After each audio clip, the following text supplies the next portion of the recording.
I don't bury talent. I am talent. Ladies and gentlemen, it has finally happened. John Cena finally went off on Cody Rhodes, and it was a beautiful sight. I mean, Cena took the crowd from booing him to them almost turning on Cody in just a matter of minutes. And no, this wasn't because Cena was calling Cody Stardust or taking shots at Dusty, no sir. This was simply from Cena being the monster he is on the mic and stating things that a large portion of the audience has been dying to say ever since Cody made his return at Wrestlemania 38.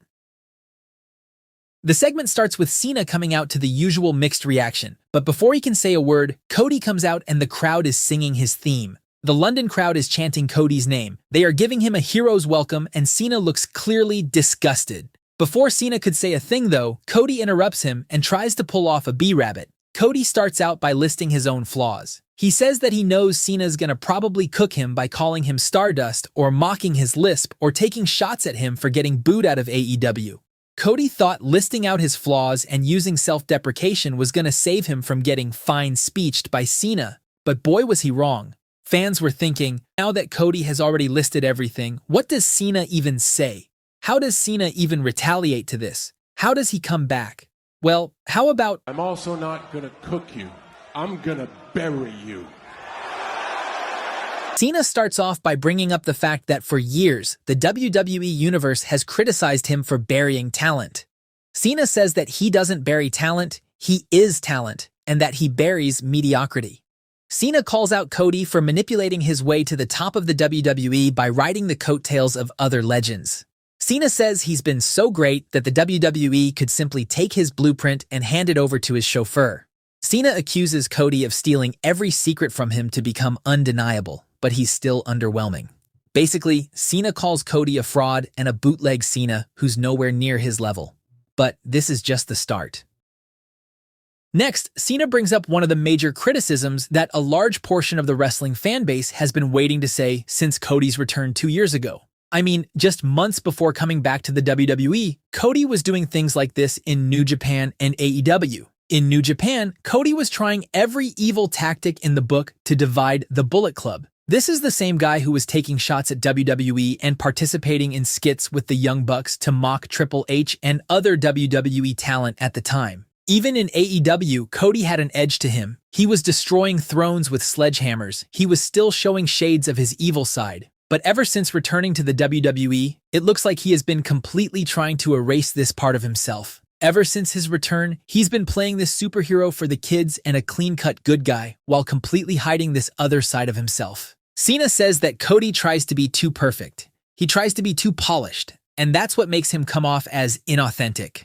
Cena calls out Cody for hiding behind his theme music, and that there's not much to him except lazy gimmicks and mediocrity. Cena says that Cody has ruined the prestige of the WWE Championship, the same championship that Cena sacrificed a decade of his life for, and says that Cody is just a mediocre talent holding something memorable. This is another criticism that a lot of fans have been discussing ever since Cody's return. Now don't get me wrong, is Cody decent in the ring and on the mic? Definitely. But if you take out the finish the story factor, his entrance and his music, Cody comes off as just another guy on the roster who's upper mid-card talent at best.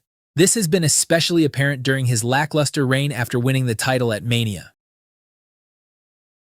None of Cody's feuds have had that big match feel that you simply need to watch it. And it might be because Cody has put himself in a box. He's afraid of exploring other aspects of his character just like Cena said. Cody's entire rise to the top has been based on his journey to cement his family's legacy and fulfill his destiny. But ever since he has reached the top, he just feels off. Sure, he had some good matches against the likes of AJ Styles and Kevin Owens, but for the most part, Cody's reign has been super forgettable unless there's some big name like The Rock or Roman Reigns involved. The title doesn't simply seem as important as it was during Cena's run in 2006 or Roman Reigns' recent run as the head of the table.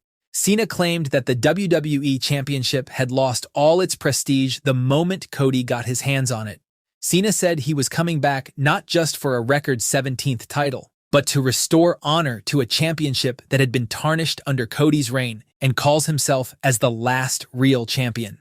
This part hit particularly hard because it tapped into real-world criticism that Cody's title run hasn't lived up to expectations. The biggest point Cena brought up during this promo is the fact that Cody is hiding who he really is. He is afraid to change because he doesn't want to lose the validation of the fans. This is a plot point I think is going to make a huge difference in their feud, and could even possibly lead to a double turn down the road.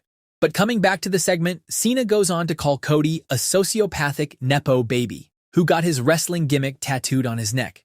And just like that, the same crowd that was booing Cena 5 minutes ago is now chanting his name. But this isn't even the best part.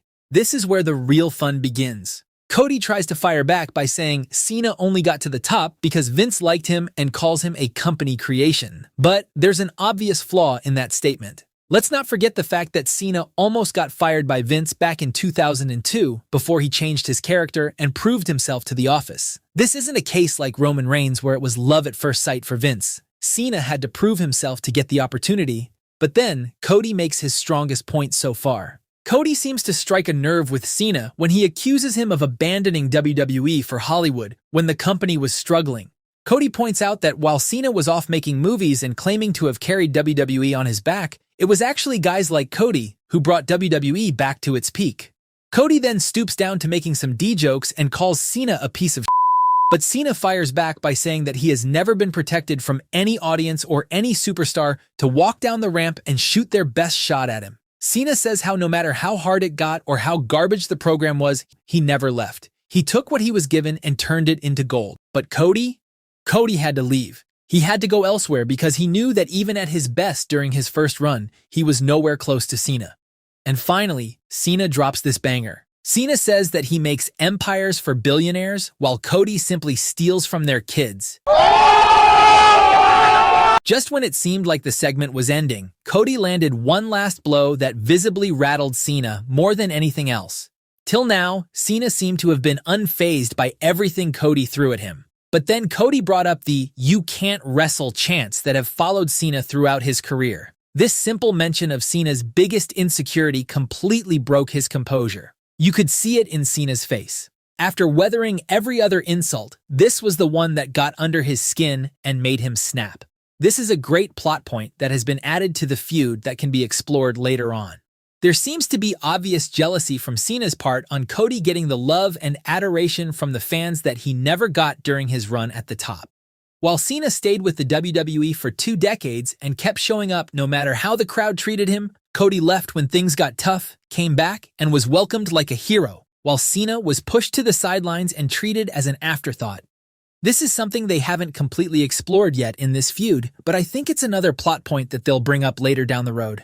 For now, the biggest takeaway coming out of this segment is the fact that Cena hates Cody for putting on a fake image to gain the admiration of the fans. The same admiration that he didn't get in the first place. Cena is trying to tear this fake image down and expose Cody for who he really is. And hey, who knows? Maybe that's the direction we'll see this story go. Maybe we'll see Cody finally add more layers to his character apart from being Dusty's son. Maybe we'll see Cody completely embrace the dark side and align with The Rock, with them both turning on Cena. Now, just because Cody was the last man standing, some fans are claiming that he was the one who won this battle on the mic. But personally, I think this was a much-needed reality check from Cena exposing Cody's flaws and saying what many fans have been dying to say since his return 3 years ago. But let me know what you think. Who won that promo battle on Raw in your opinion? Are you Team Cena or Team Cody? Thanks for watching, and I'll see you in the next one.